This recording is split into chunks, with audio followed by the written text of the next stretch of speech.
Well, today we've got an abuse test of some various knives. My name is Henry Klepper. I'm the designer and maker of Interference Fit knives. And on the suggestion of Ed Fowler, who I visited a few days ago, I'm going to do some performance/abuse testing, comparing a knife that I made to some other knives of various steels and qualities.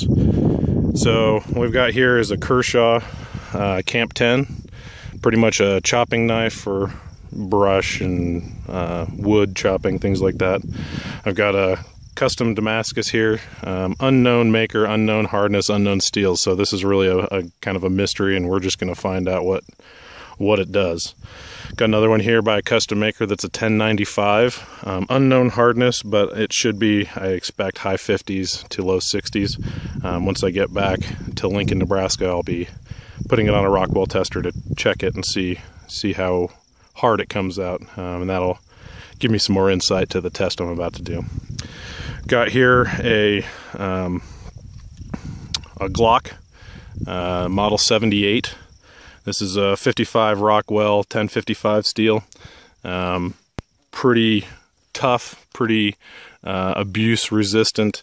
Not the most long wearing steel, but something that you can use as a crowbar as easily as you can, kind of a knife. Then I've got the Cold Steel GI Tonto, similar 1055 steel at 55 Rockwell, known for a knife that you can abuse and will come back for more. And then we've got the knife that I made, which is hold on here. This is something that I designed for a person who does a lot of work in pine trees, needs it for batoning through 2-3 inch branches, things like that, but also needs some versatility and ability to use it as a good sharp knife when necessary.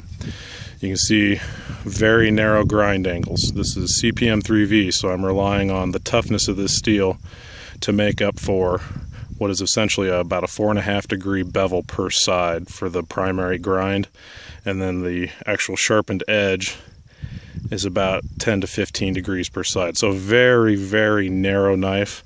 What I'm about to do to it is something you would probably never do to a knife that's designed like this. So this is going to be a really extreme performance test, because what we're going to be doing is we're going to baton it through some barbed wire. And that's what all these knives are going to go through. And I'm going to baton them through, and then we're going to check the edges and see what kind of damage they take. So I'm going to set this down. I'm going to try to get this set up here to record in a good spot. And we're going to hope that that's aimed as well as possible. So we'll start with the Camp 10. Again, this is a mid-50s 1065 MN steel, which means it's just a higher manganese 1065 carbon. Should have a lot of toughness. I've done a lot of chopping in wood with this, and I've been fairly impressed with how well it stands up to wood, but it's not something that you would normally take to barbed wire unless you're in a really extreme circumstance. So we're going to take it here, and we'll do it kind of on the back edge, and we'll see what it takes to baton through some barbed wire.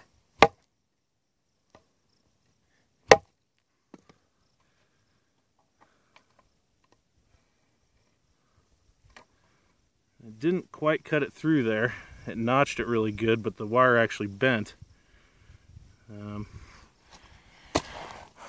look at the edge. I don't know if this is going to show up very well, but very slight rolling to the edge right in here. There's no real chipping. You know, there's slight deformation, but nothing that I would consider extreme or damaging to the blade. This would still be usable to go out and chop wood with. Not gonna shave your arm or anything, but held up to hitting that piece of steel pretty well. We'll go on to the Damascus custom. Again, unknown steel, so this is really kind of a shot in the dark just to see what this knife can do. So we'll get it here on another piece of the barbed wire, and here we go.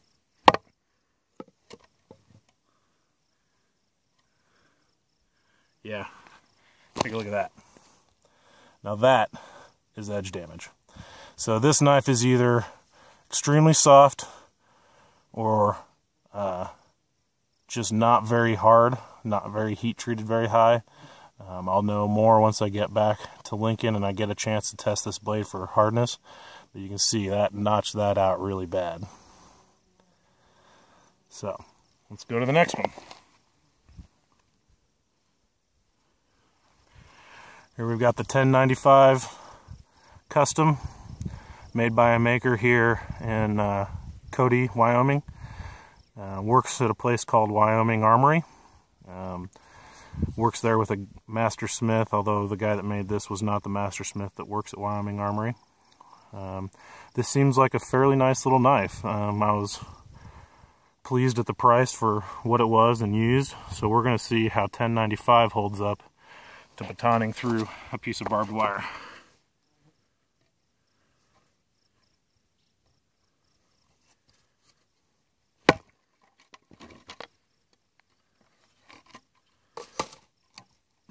Made a nice notch in the barbed wire here. We took a look at the edge. That edge held up really well. There is some slight damage to the edge, although it appears that it's possible that that damage is mostly just superficial, because the edge here is actually still fairly sharp. It did not knock the edge off. What it seemed to have done is actually knock the edge out of alignment a little bit. So it rolled it a little bit to the back side from what you're seeing here in the image. So that held up fairly well, and that would be about what I'd expect for 1095. I wouldn't expect it to chip out or get the big gouge that that piece of Damascus got. So fairly pleased with that. I did a pretty good job. This is the Glock Model 78. Cheap knife, only about 30 bucks. You can get it online just about anywhere. Not the sharpest thing out of the box, although I have gone over the edge and sharpened it up some. This thing's known for being just short of a crowbar. So let's see how this holds up. Get some of this broken barbed wire out of the way. Here we go. And that did a good job notching that real well. And if you look at the steel, appears no chipping, but we did get some edge rolling here. I don't know how easy that is to see in the video, but it appears to have rolled towards what you're seeing, the side that you're seeing there. But no real chipping. The edge is actually still moderately sharp, so that held up fairly well to hitting a piece of barbed wire.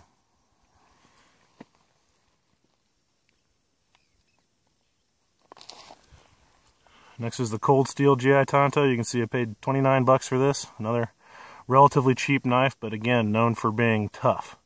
So we're going to see how this much wider grind angle and much lower carbon steel holds up to the abuse of hitting some barbed wire. I'm expecting good things out of this one. I don't expect it to be damaged.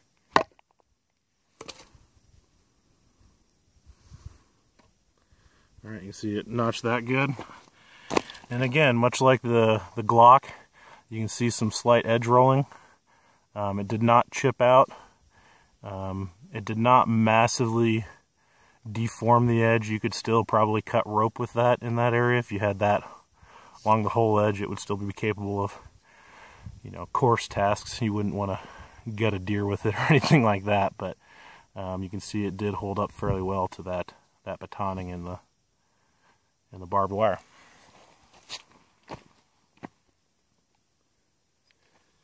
And last but not least, the CPM 3V knife that I designed. Extremely narrow grinds, very, very narrow behind the edge. It's about 5 to 10 thousandths of an inch behind the edge. So this is a knife that's really not designed to be hitting really hard stuff. It's more for pine, hardwoods, things like that. But we're going to find out today just how it holds up to the kind of abuse it was never really designed for, and see if I'm any good at making knives. moment of truth. Here we go.